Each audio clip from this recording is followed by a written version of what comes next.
Irmão, Salmo 67. Eu escolhi esse salmo porque eu acho que ele tem uma mensagem muito bonita para nós que estamos começando o ano, que fizemos muitas promessas, talvez no dia 31, não é?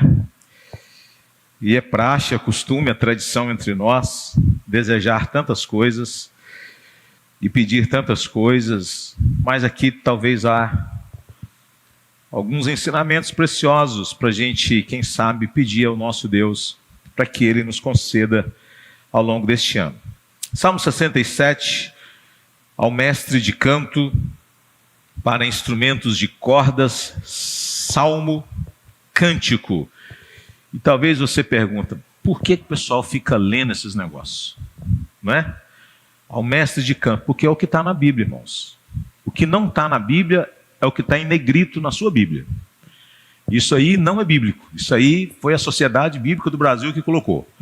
Mas se você for lá na Bíblia hebraica, você vai encontrar ao mestre de canto para instrumentos de cordas, salmo, cântico, e aí vem então o texto bíblico. Seja Deus gracioso para conosco e nos abençoe, e faça resplandecer sobre nós o seu rosto, para que se conheça na terra o teu caminho e em todas as nações a tua salvação.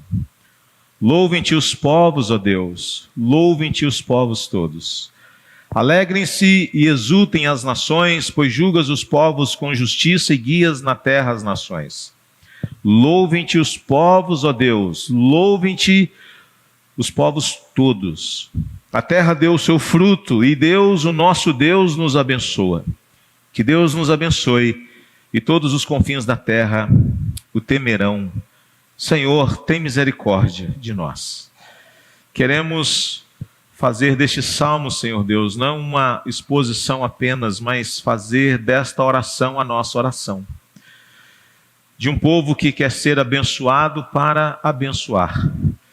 E não são poucos, ó Deus, aqueles que precisam da tua igreja, que precisam de nós. Talvez nós não temos consciência, mas nós te pedimos, ó Deus, que o Senhor nos ajude, que nós sejamos vasos de bênçãos, que nós sejamos pessoas que realmente, ó Deus, possam ser instrumentos do Senhor na vida de outros. Um mundo tão conturbado, confuso, um mundo que, lamentavelmente, Senhor Deus, caminha para conflitos de proporções inimagináveis. Mas às vezes, ó Deus, enquanto nós olhamos para o Ocidente, o Oriente, às vezes a nossa casa está vivendo esse momento turbulento. E nós precisamos da graça do Senhor para sermos bênção na vida daqueles que estão perto, antes de sermos bênção na vida daqueles que estão longe. Te pedimos, fala aos nossos corações, em nome de Jesus, oramos agradecidos. Amém e amém. Irmãos, o tema da nossa exposição aqui nesta noite é que em Cristo Deus, Ele abençoa o seu povo para um propósito. Em Cristo Deus nos abençoa, ou em Cristo Deus abençoa a sua igreja, abençoa o seu povo, mas a pergunta não é apenas saber que Deus abençoa o seu povo, a questão é qual o propósito disso. Bênção é uma palavra muito comum entre nós. Eu às vezes fico meio confuso quando eu vou mandar mensagem para as pessoas e eu fico tentado a dizer assim, chuvas de bênção sobre a sua vida. Mas eu fico perguntando, que bênçãos? Chuvas de bênção é muita coisa, porque bênção é só coisa boa, certo? Mas eu gosto de especificar qual é a bênção. Então, bênçãos de paz, de saúde, de alegria, de fé, de esperança, de amor, de contentamento, de fidelidade, enfim. Normalmente eu tento especificar a bênção. Que o Senhor te abençoe. É muito amplo, não é? É lógico que, assim como eram as saudações no Antigo Testamento, quando um judeu ia cumprimentar o outro com um shalom, ele sabia o que estava envolvido no shalom. Shalom não era apenas paz, shalom era uma variedade de coisas maravilhosas de Deus para o povo, de modo que quem saudava estava desejando aquele pacotão de coisas e quem recebia o Shalom sabia qual era esse pacotão de coisas. Mas nós às vezes não sabemos, nem tudo é óbvio para nós, não é? Então, aqui nós temos então esse Deus que abençoa o seu povo. Mas há um propósito nesta oração, há um propósito nessa súplica, há um propósito neste cântico. Nós temos um povo que está orando, que está pedindo a Deus, e eles oram, irmãos, com um desejo, eles oram com um propósito. E eles assumem o compromisso com este propósito. Talvez se a gente fosse dizer aqui que certamente todos nós almejamos alguma bênção. Talvez você tenha orado por uma questão pessoal, não é? Um relacionamento que precisa acontecer, que precisa ser desatado, não é? Aquela decisão que parece que não chega, que não vai, aquela resolução que não acontece, aquela paz que parece estar demorando muito, aquela conversão que não chega, aquela promoção que parece que nunca vem, aquele pix que parece que nunca cai do céu para chegar e resolver e tirar do vermelho e colocar no azulzinho, esse azulzinho que é desejado, mas tão difícil, né? Aquele orçamento que está sempre ali no limite, você diz, esse ano vai ser o ano, vai ser diferente. Aí chega 31 de dezembro, você diz, parece que não. Temos desejos, irmãos, quem sabe de uma saúde melhor, dos filhos, realização, tantos sonhos a gente tem, uma moradia melhor, algumas questões pessoais que talvez ficou em stand-by. Mas certamente eu e você queremos ser abençoados por Deus. Oramos por isso, intercedemos uns pelos outros, começamos hoje pela manhã, interceder por todas as famílias da igreja. Eu acho isso maravilhoso, irmãos, a gente chamar as pessoas aqui à frente e a gente orar pelas pessoas. Eu acho isso de coração, assim. Eu acho que é uma atitude bonita, não só para que a igreja conheça as pessoas, mas que a gente possa ter realmente esta mensagem que é passada de dizer, nós precisamos conhecer uns aos outros, orar uns pelos outros, interceder uns pelos outros, e aqui não é entrar em detalhes da vida pessoal das pessoas, mas orar e dizer, olha, que o Senhor abençoe de fato a vida de vocês, o desejo nosso como igreja é que a família de vocês seja abençoada, que os relacionamentos sejam fortalecidos, que o casamento seja bênção, que os filhos sejam bênção, em nome de Jesus. Então a gente ora por isso, a gente deseja estas coisas. Mas aqui, irmãos, há um salmo que nos convida a pensar a respeito do propósito. De um propósito, presta atenção, em Cristo Deus nos abençoa, ou em Cristo Deus abençoa o seu povo, mas a pergunta é, para que você quer ser abençoado? O que você vai fazer com a bênção de Deus? Eu quero a bênção de ganhar mais, eu quero a bênção de ter um trabalho melhor, eu quero a bênção de uma promoção, eu quero uma bênção, mas a pergunta é, apenas para você se sentir bem? Apenas para você se sentir feliz? Apenas para você de repente dizer assim, olha, Deus ouviu as minhas orações? Esse salmo está dizendo que precisa ser mais do que isso. Esse salmo está dizendo que Deus, em Cristo, Ele abençoa o seu povo, mas Ele faz isso com um propósito, para que as nações sejam salvas. A razão pela qual este povo aqui quer ser abençoado, irmãos, é para que outros povos possam conhecer a Deus, para que outras pessoas possam chegar ao conhecimento de Deus, para que outras nações possam saber que há um Deus vivo e verdadeiro, que criou os céus e a terra, para que outras nações tenham conhecimento da grandeza desse Deus, da majestade desse Deus, do poder desse Deus, da santidade, da justiça, do seu domínio, do seu governo. Eles estão querendo ser abençoados, mas eles colocam um propósito. Deus, o Senhor nos abençoa, porque o Senhor vai ver o que é que vai acontecer. O Senhor vai ver o que é que eu vou fazer com aquela bênção que o Senhor vai me dar. O Senhor vai ver a bênção que eu vou ter nessa igreja, Senhor, em nome de Jesus e para a glória de Jesus.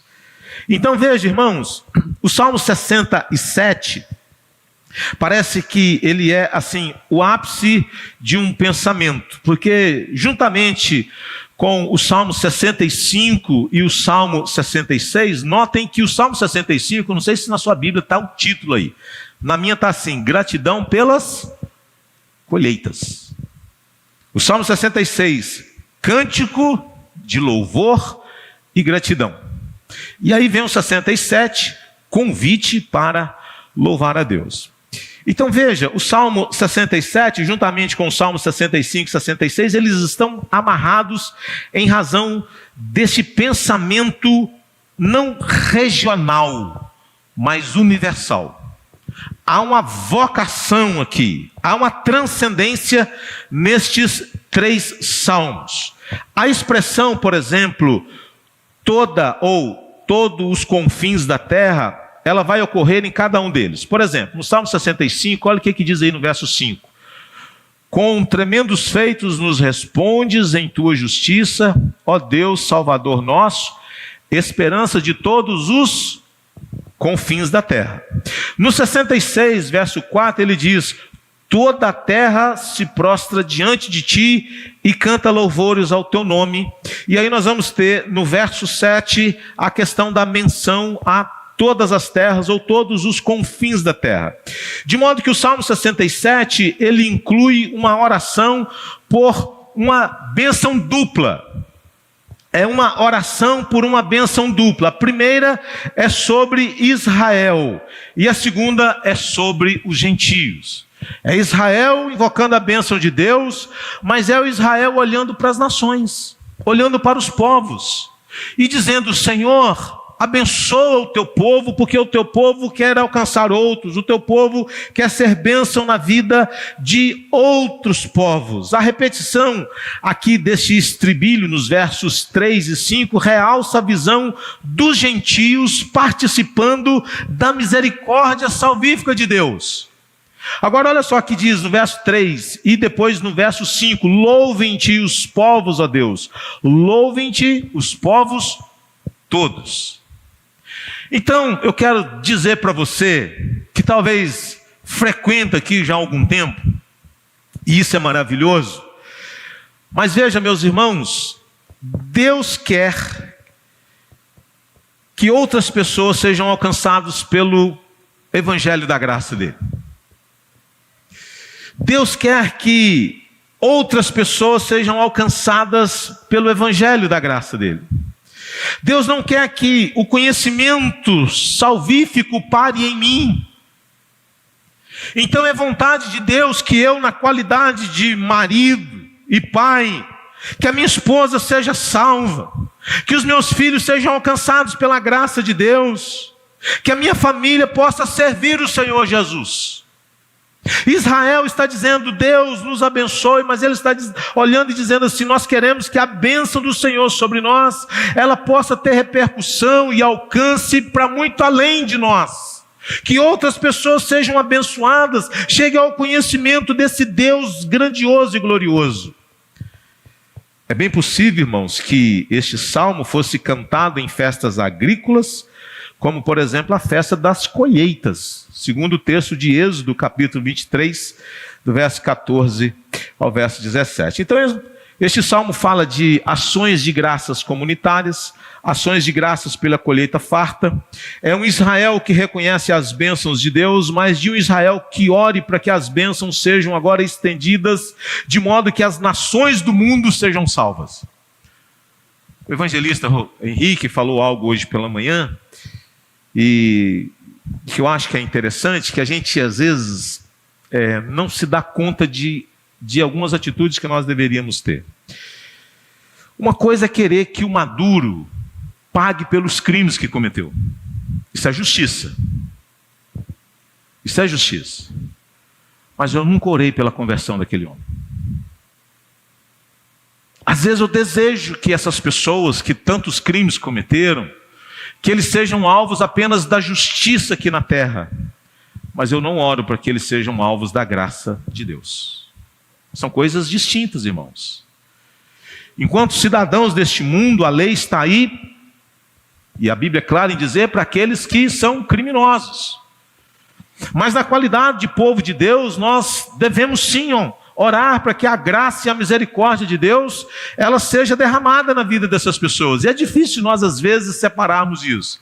Nós às vezes ficamos só com a questão da justiça e ficamos felizes de saber que pessoas que cometeram crimes estão pagando, mas o nosso coração não pensa assim: Senhor, mesmo que debaixo da justiça dos homens, tem misericórdia dessa vida, salva essa vida, livre essa alma das consequências eternas do inferno. A gente não faz isso às vezes. Israel está olhando para os povos e talvez, irmãos, possa parecer um exercício simples, mas não é. Não é fácil nós olharmos para determinadas pessoas e querer ser bênção na vida delas. Não é fácil nós pensarmos em determinadas pessoas e intencionalmente nós queremos ser bênção na vida delas. Não é simples assim. A nossa vocação ou a nossa tendência mais natural é vencer o mal com o mal, não o mal com o bem. E é por isso que há tantos conflitos e tantas dificuldades nos relacionamentos. Então o Salmo 66 chama as nações a louvar a Deus em razão do que ele fez por Israel. Já o Salmo 67 ele avança um pouco mais longe e anuncia a salvação de Deus às nações. Pensemos então no que este Salmo nos ensina a respeito disso. Né?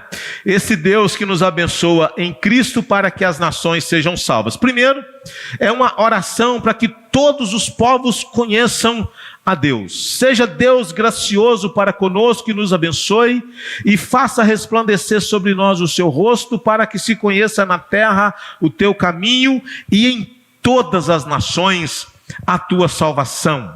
Veja, meus irmãos, o povo de Deus está orando para que Deus pudesse abençoá-los, para que eles pudessem ter colheita farta, mas eles colocam um propósito, eles querem levar o conhecimento de Deus para todas as nações possíveis. Deus abençoa o seu povo para que o mundo conheça o seu caminho, é para isso que eles estão orando. Agora olha que interessante, o Salmo 66, ele termina com uma palavra de bênção, ele diz assim: bendito seja Deus, que não rejeitou a minha oração, nem afastou de mim a sua graça.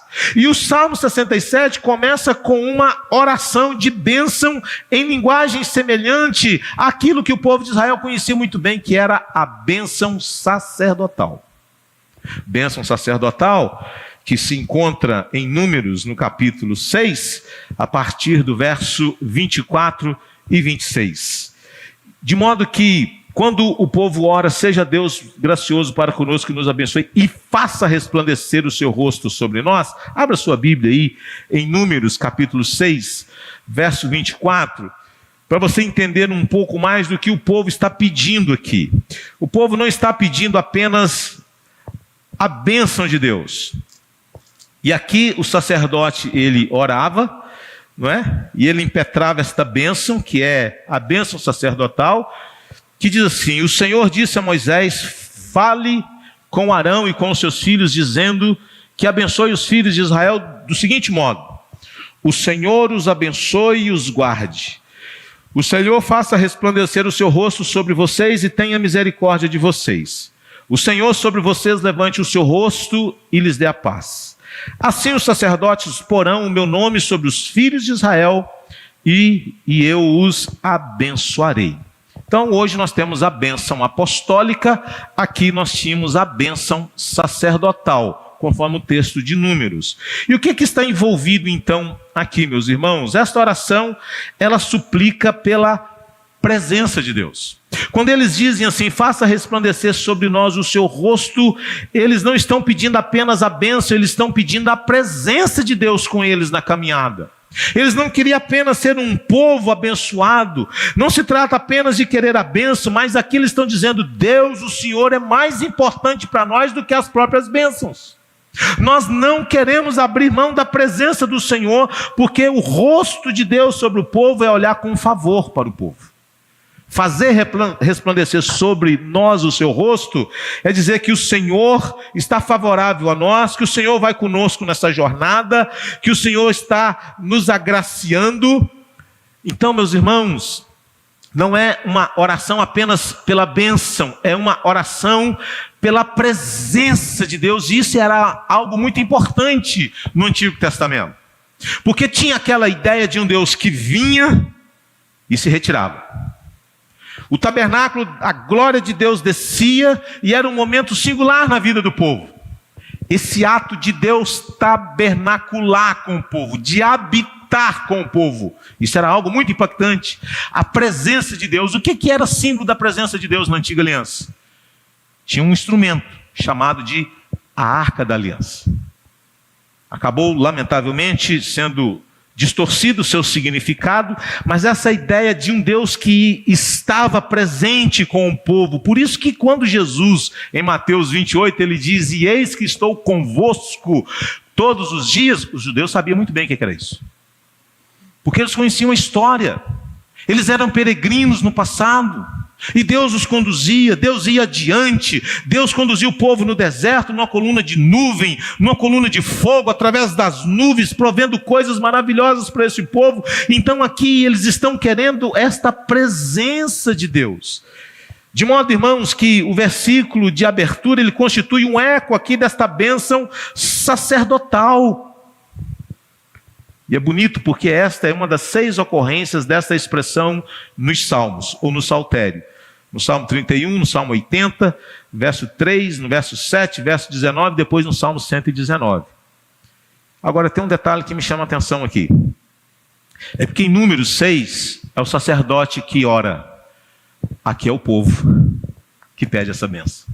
Não é o sacerdote que está pronunciando, é o povo que está orando, é o povo que está suplicando por esta bênção. Esta é uma oração, irmãos, que não é pronunciada pelo sacerdote sobre o povo, mas trata-se de uma oração feita pelo próprio povo. Que Deus nos conceda graça e nos abençoe e faça resplandecer o seu rosto sobre nós. Ou seja, o povo ora pedindo a bênção de Deus, visando o bem das nações. Não se trata de ser abençoado, mas de ser bênção. É um povo que quer ser abençoado para abençoar pessoas. Então, irmãos, o povo ora por si mesmo, mas o povo ora também pelos povos. Não é uma oração egoísta que quer coisas para si. É uma oração que transcende. E aqui então nós aprendemos também, meus irmãos, que este conceito de reino de sacerdotes, embrionariamente, ele já estava presente aqui, porque o povo faz a oração do sacerdote. Faça o seu rosto resplandecer sobre nós. O povo ora por si, mas ele ora também pelas nações, desempenhando esse papel. Na súplica seguinte, irmãos, o que fica evidente é que o conhecimento salvífico que Israel tem de Deus e de seus caminhos se manifeste às nações, porque eles colocam um propósito aqui: queremos ser abençoados, ó Deus, e olha o verso 2, para que se conheça na terra. Agora é tão interessante isso, porque se tem algo que nós estamos recebendo cada vez mais é conhecimento. Conhecimento, cada vez mais conhecimento, cada vez mais informação. E a pergunta é: o que a gente faz com a informação que a gente tem? A gente compartilha com alguém? A gente fala destas coisas que nós vamos acumulando, a gente compartilha com outras pessoas? A gente fala de Deus, a gente conversa sobre Deus, a gente pensa em Deus, a gente escreve sobre Deus, a gente posta as coisas sobre Deus. O que a gente faz com o conhecimento que a gente tem? A gente apenas absorve esse conhecimento e fica com ele para a gente mesmo? Aqui o povo está dizendo: Deus, nós queremos ser abençoados, nós queremos conhecer o Senhor cada vez mais e melhor, mas nós queremos levar esse conhecimento também para outras pessoas. Eles pedem por isso, eles desejam isso. Há 2 movimentos, irmãos, aqui nesta oração. O primeiro deles é que a bênção que Deus concede ao mundo por intermédio de Abraão e de seus descendentes. Isso está acontecendo aqui. Aquela antiga promessa: em ti serão abençoados todos os povos da terra, conforme o texto de Gênesis 12. Mas há um segundo movimento: a libertação concedida por Yahvé ao tirar o seu povo do exílio. É um testemunho vivo daquilo que Deus é capaz de fazer na vida também das nações. Mas, irmãos, pensemos a respeito disso. Seja Deus gracioso para conosco e nos abençoe. e faça resplandecer sobre nós, ó Deus, o seu rosto.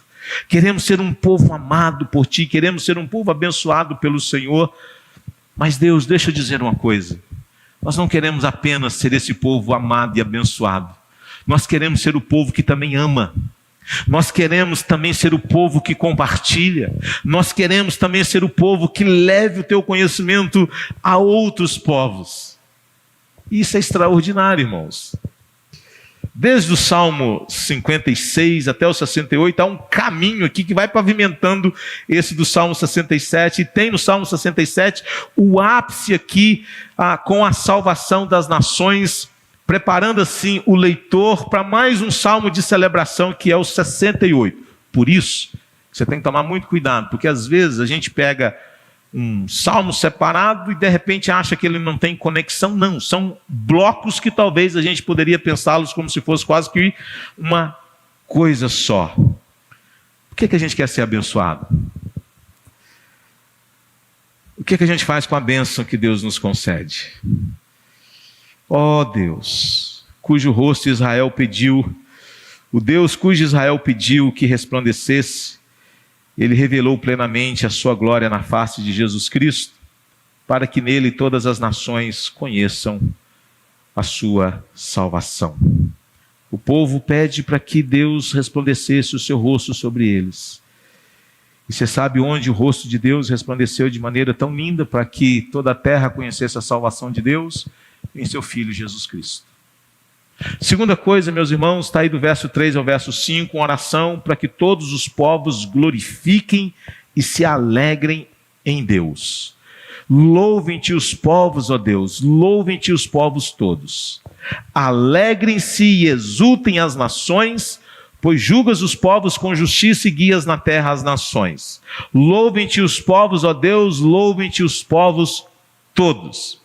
Veja, meus irmãos, que nos versos 3 a 5 podemos ver as nações glorificando e se regozijando em Deus.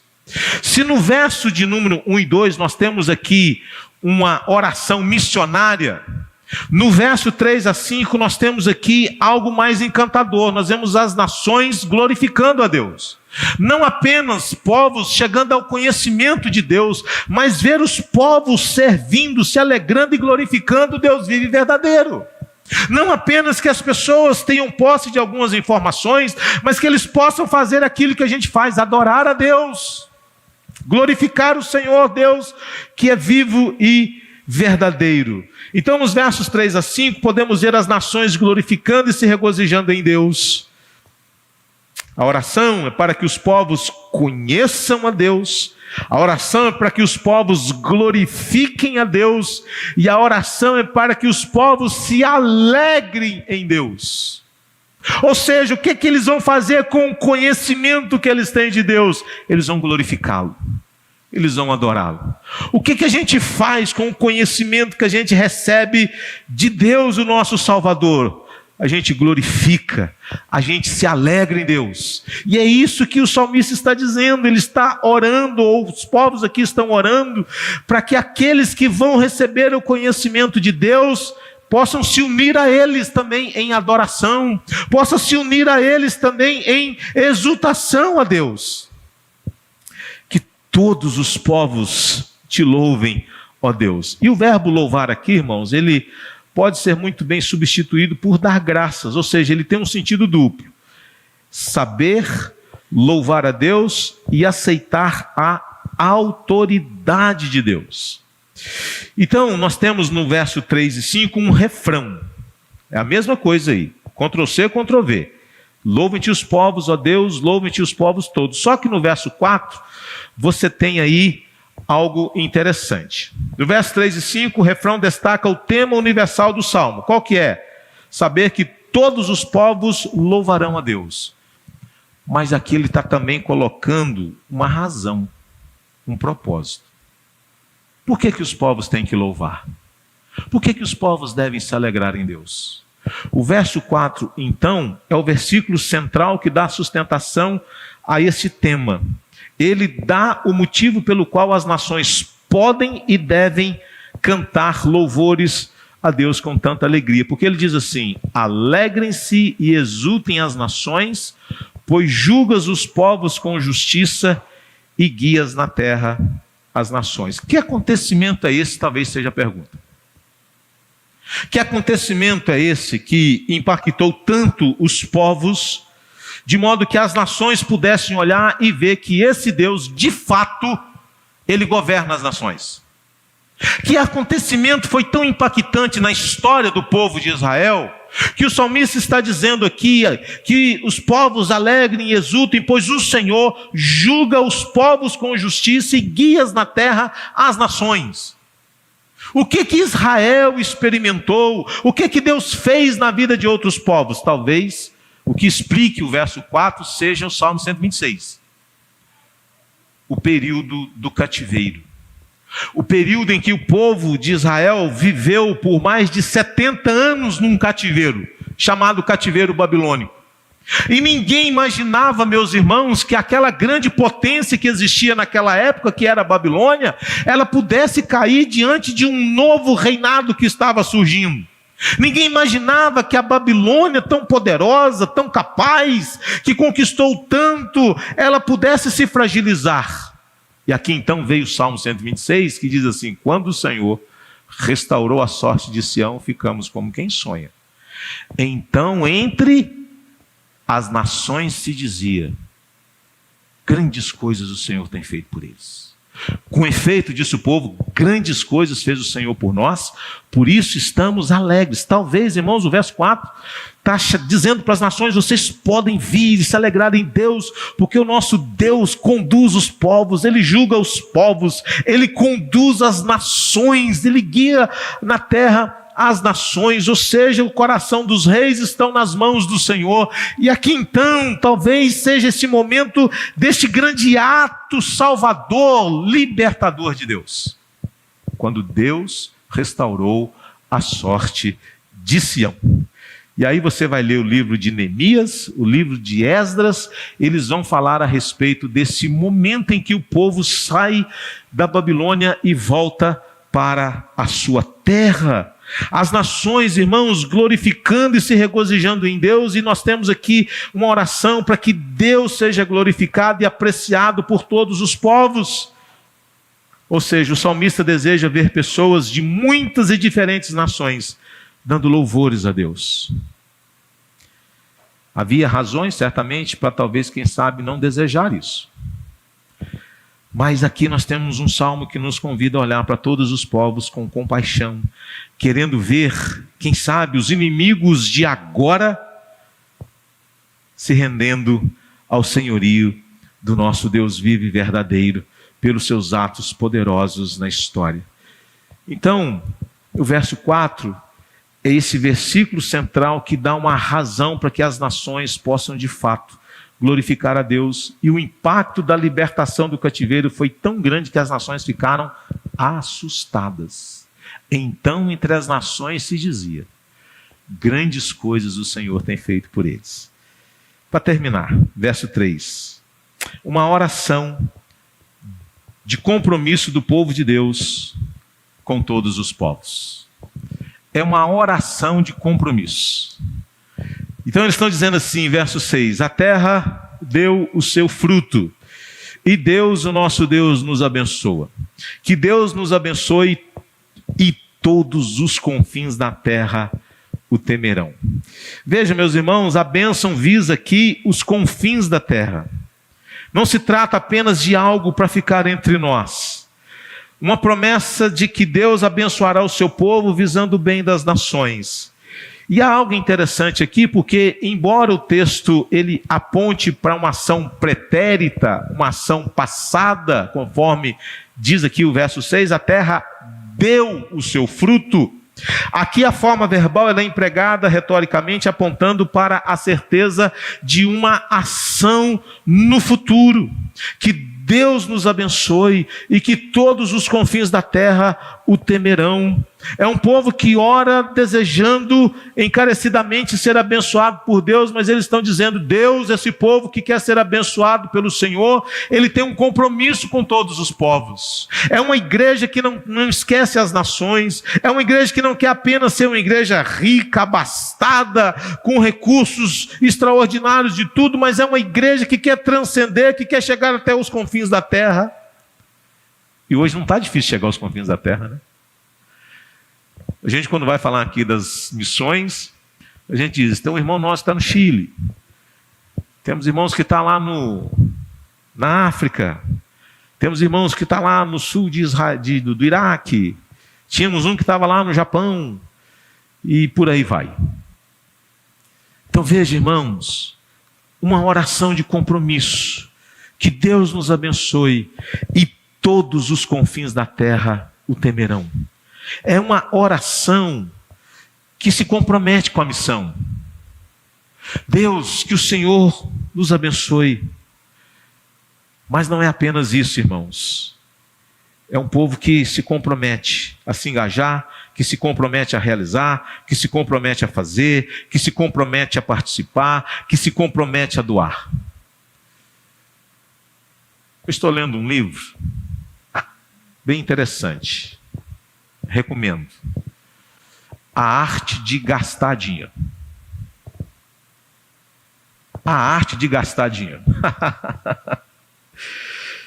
Bom, né? É do mesmo autor que escreveu o livro sobre a psicologia... Oh, meu Deus, estou ruim para guardar as coisas. Psicologia financeira, eu acho que é isso. A arte de gastar dinheiro. Mas, irmãos, ele não fala sobre o gastar. Ele vai descrever o que está por trás disso. A nossa falta de contentamento. E ele diz que uma das coisas mais perversas na vida do ser humano é a sensação de bem-estar, de desejar, de querer sempre. E ele vai falar de algo que é muito perigoso, que é a dopamina. A dopamina, ela não coloca propósito nas coisas. A dopamina não coloca missão nas coisas. A dopamina leva em conta apenas a sensação. E é por isso que quando você adquire alguma coisa que você queria ter muito, você já não está mais satisfeito com aquilo, você quer experimentar algo novamente. E você vai o tempo inteiro sempre querendo ter sensações. E nunca está satisfeito com nada. Você não celebra, você não se alegra, você não se contenta com aquilo que você tem, está sempre querendo mais, mais, mais e mais. Então é um livro muito interessante, porque eu acho que é um livro para todos nós, porque nos ensina a ter uma compreensão correta a respeito dos sentimentos, ou de alguns sentimentos do nosso coração, que precisa ser biblicamente orientado, que precisa se alegrar com as coisas que tem, que precisa louvar a Deus pelo que tem e não ficar lamentando aquilo que não tem. E nós, às vezes, meus irmãos, queremos ser abençoados, mas não há missão, não há propósito. Queremos apenas obter. E aí, quando chega a bênção, é mais ou menos como uma sensação de dopamina. E agora, o que é que eu faço com isso? Deixo de canto, eu quero agora a próxima. E vem a próxima, mas o que é que eu faço com ela? Porque ela não tem propósito, ela não tem missão, o salário aumenta, o consumo aumenta na mesma proporção, e a gente vai entrando nessa espiral maluca que não tem contentamento nas coisas, que não celebra as coisas, que não se alegra com nada do que se tem, e que não é bênção na vida de ninguém. A gente vai acumulando coisas e a pergunta é: quem vai desfrutar disso? E aqui então, irmãos, é uma oração de um povo que não quer esbanjar, de um povo que não quer desprezar a bênção de Deus, de um povo que não quer desvalorizar aquilo que Deus lhes dá, mas ele está dizendo: Deus, a nossa colheita ela precisa ser farta, mas não apenas a nossa colheita precisa ser farta, nós queremos ser instrumento do Senhor na vida de outras pessoas, de outros povos, de outras nações. Como que a gente pode fazer isso? Como que eu e você podemos ser bênção na vida de outras pessoas. E aqui vem algumas aplicações para a gente terminar. Primeiro, irmãos, oremos com um propósito missionário. Vamos parar com essas orações que visam apenas obter coisas para nós e que não colocam missão naquilo, que não colocam um propósito naquilo. Nós precisamos orar, mas colocar um propósito missionário. Jesus diz: ajuntai para vós outros tesouros nos céus. E eu te pergunto, como é que a gente faz isso? Como é que ajunta tesouros nos céus? É investindo no quê? É fazendo o quê com o nosso dinheiro? É fazer o quê com o nosso tempo? É fazer o quê com a nossa inteligência? Eu sei, irmãos, que o maior desafio talvez é quando a bênção chega, o coração fecha. Irmãos, de coração mesmo, eu acho que a gente não sabe o que é generosidade. A gente não sabe o que é generosidade. A gente é mão fechada para muita coisa, não é? E eu não estou falando apenas de dinheiro não, irmãos. É que às vezes a gente fica no conta-gota das coisas. Quando o povo está dizendo: Deus, que a nossa colheita seja farta, mas que as nações sejam alcançadas através de nós. Quantas pessoas podem ser abençoadas através dos nossos recursos? Eu falei para os irmãos, nós fizemos uma proposta, deixa eu compartilhar uma coisa maluca para vocês aqui. Chamamos o dono desse terreno do fundo. Falei assim: queridão, seguinte, vocês estão querendo vender o terreno. Só ilustrando aqui, tá, irmão? Só jogando conversa fora. O terreno de vocês interessa muito para a nossa igreja. E ele falou assim: ok, faça uma proposta. 1.200.000. 1.200.000. Eles reuniram lá os 500 irmãos, familiares, falou assim: 1.300.000. Irmãos, meu coração fez assim: mexe com isso não, rapaz. Isso é loucura. Onde é que vocês vão arrumar dinheiro para isso? Veja, Deus pode fazer infinitamente mais do que tudo quanto pedimos ou pensamos. Mas a gente não pode ser louco, evidentemente. Não podemos ser irracionais. Temos que pensar com sobriedade. Para quem tem 150 mil na conta, assumir um compromisso de 1.300.000 é muita coisa, né? É muita coisa. É muito além do que a gente está acostumado a lidar. Mas veja, irmãos, a gente quer fazer isso. E se tiver de fazer isso, com qual propósito? Não é apenas para ter um terreno. Não é apenas para adquirir uma propriedade. E aí, evidentemente, tem todas as questões constitucionais para que a igreja aprove isso. Não é o pastor que vai determinar isso. É os irmãos que vai dizer assim: pastor, vamos comprar. Está aprovado. Vamos para cima. Então, tem uma caminhada aí. Mas só quero dizer o seguinte: qual que é o propósito? Qual que é o propósito da gente ter mais um terreno anexado aqui no fundo? Qual que é o propósito da gente, de repente, pensar em ter esse terreno aqui do lado? Se for possível isso. Qual que é o propósito? É apenas obter alguma coisa? Não. Tem que ter missão. Tem que ter uma visão mais ampla das coisas. Tem que ter um propósito redentivo desse negócio. Não pode ser apenas para poder fazer um investimento e querer com isso, quem sabe, vender lá na frente, obter algum ganho com isso. Não, irmãos, a igreja não faz isso. A igreja não faz investimentos querendo aumentar lucro na compra e venda de coisas. A igreja pensa no que diz respeito ao propósito, à missão. O que a gente quer com isso? O que a gente almeja com isso? O que a igreja pode ser abençoada com isso? Como que a gente pode servir os irmãos melhor com isso? Será que a igreja pode crescer com isso? Será que a gente pode melhorar algumas coisas com isso? Tem que ter um propósito.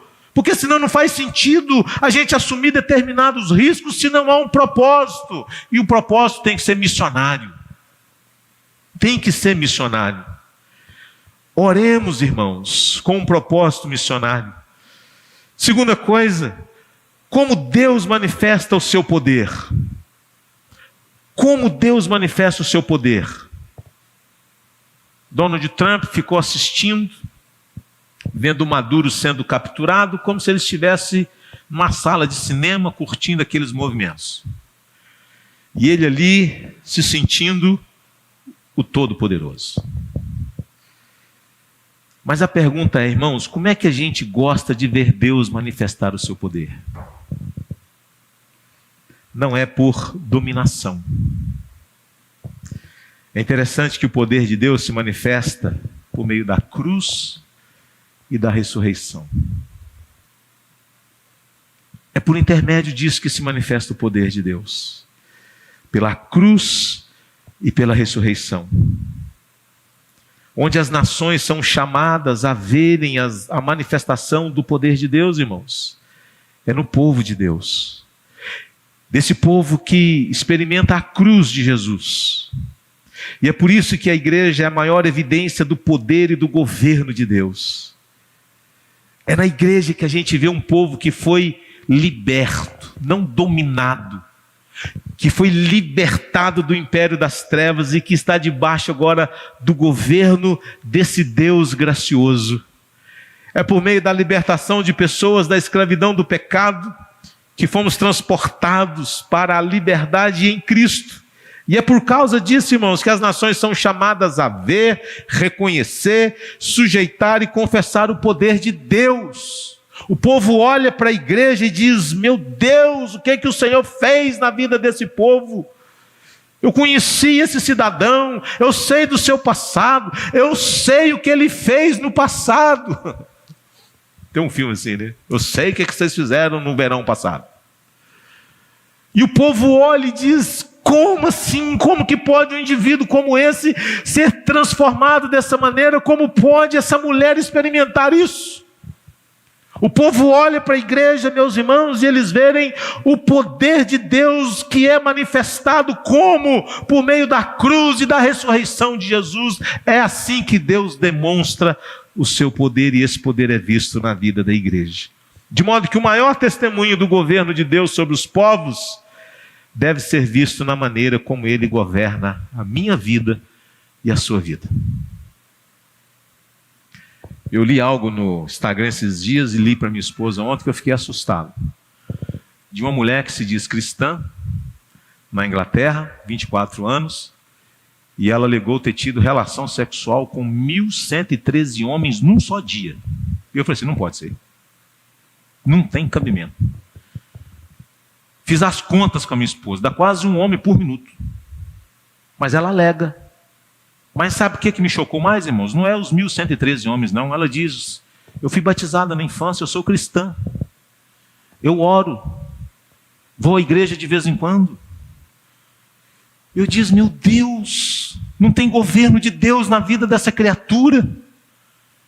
Não tem o governo de Deus nesta alma. De alguém que se diz cristã, que está no OnlyFans, que promove conteúdos, que ficou multimilionária, que agora está repensando a vida, porque no dia 28 de dezembro ela teve um novo batismo. Mas notem, meus irmãos, que nós manifestamos ao mundo o governo de Deus nas nossas vidas, da maneira como nós vivemos. De modo que dizer que é cristão, mas não viver debaixo do governo e da autoridade de Deus, pode ser um auto-engano. O maior testemunho do governo de Deus sobre os povos deve ser visto na maneira como Ele governa a vida de cada um de nós. Terceiro, a colheita celebrada, ela aponta para a grande colheita das nações em Cristo Jesus. Jesus falou a respeito disso: a seara é grande, mas os trabalhadores são poucos. De modo, meus irmãos, que a gente tem visto Deus agindo de uma maneira muito gloriosa. Eu não sei qual é a sensação que você teve quando viu o Allianz Parque, a Arena, e a Arena lá do Corinthians, e qual foi o outro? O Maracanã. Acho que foram esses três aí, que teve o show da virada, né? Aquilo apinhado de gente, louvando a Deus, cantando. Eu não sei o que vem depois daquilo. Se vem um cristianismo puro e simples na vida cotidiana. Mas nós não podemos negar o que Deus está fazendo. Nós não podemos negar que Deus está salvando vidas. Nós não podemos negar que Deus está arrebanhando vidas. Nós não podemos olhar e dizer que essa geração Z, que essa geração não sei o que, é uma geração que não quer compromisso, que não quer nada. Nós precisamos, aliás, irmãos, parar de ficar estigmatizando gerações. Nós precisamos orar e dizer, nós vamos orar para Deus levantar homens e mulheres que amam a Deus, que sirvam a Deus, que sejam cheios de Deus. A colheita celebrada aqui pelo povo, irmãos, ela aponta para essa colheita das nações. E é isso que vai acontecer no último dia. De um Cristo que comprou para Deus os que procedem de toda tribo, povo, língua e nação. Quarta coisa. Como a igreja evidencia o poder de Deus? Por meio da fraqueza redimida. Quando a gente é fraco, é aí que a gente é forte. A gente não evidencia, irmãos, o poder de Deus na arrogância, na soberba, não, mas na humildade. Quando a gente reconhece que é a graça e a misericórdia de Deus nas nossas vidas. Lembra do texto de Provérbios 6? As pessoas a quem o Senhor abomina. Como que nós devemos evidenciar o poder de Deus? Por meio desta fraqueza redimida, de um povo humilde, de um povo que olha para o Cordeiro, que serve o Cordeiro. Caminhando para terminar, irmãos. Por meio de Jesus Cristo, a promessa feita a Abraão, ela alcança todas as nações. O Salmo falou das bênçãos de Deus sobre as nações por meio de Abraão e de seus descendentes. Hoje, Deus abençoa as nações por meio de Jesus Cristo e da sua igreja. Da sua igreja. Seus descendentes, ou os descendentes espirituais de Abraão. Deixa eu dizer uma coisa para a gente terminar. Se a igreja fracassar, este mundo estará arruinado. Talvez seja por isso, irmãos, que o inimigo de nossas almas ele investe tanto contra a igreja de Jesus. Para que você não leve a sério a vida comunitária. Para que você não se importe com a igreja. Para que a igreja seja cada vez mais enfraquecida, fragilizada. Que o seu testemunho seja cada vez mais comprometido. Satanás ele ataca de maneira árdua para que a igreja não seja o farol de Deus no mundo. Mas para que o testemunho da igreja seja escandalizado na sociedade. Para que a igreja seja desmoralizada na sociedade. Para que a igreja não tenha recursos de enviar missionários, de sustentar missionários, de fazer nada. Uma igreja que não tem força para nada. Nós não nos damos conta disso, meus irmãos, de que talvez nós mesmos estamos contribuindo para que a igreja não cumpra a sua missão. Já parou para pensar nisso? Que eu posso ser uma pedra de tropeço no avanço da igreja? Eu não quero aqui pressionar ninguém e restringir ou limitar a determinadas coisas, uma oferta, um dízimo, mas é muito mais do que isso. A sua santidade, o seu comprometimento, o seu testemunho, a sua integridade, a vida verdadeira, justa, piedosa, santa, o seu testemunho sendo cuidado, preservado, tudo isso, irmãos, faz com que a igreja ela seja um testemunho vivo do poder e do governo de Deus sobre os povos. E é por isso que a igreja pode chegar para os povos e dizer: venham e vejam que esse Deus de fato liberta. Esse Deus de fato transforma. Ele transformou a minha vida.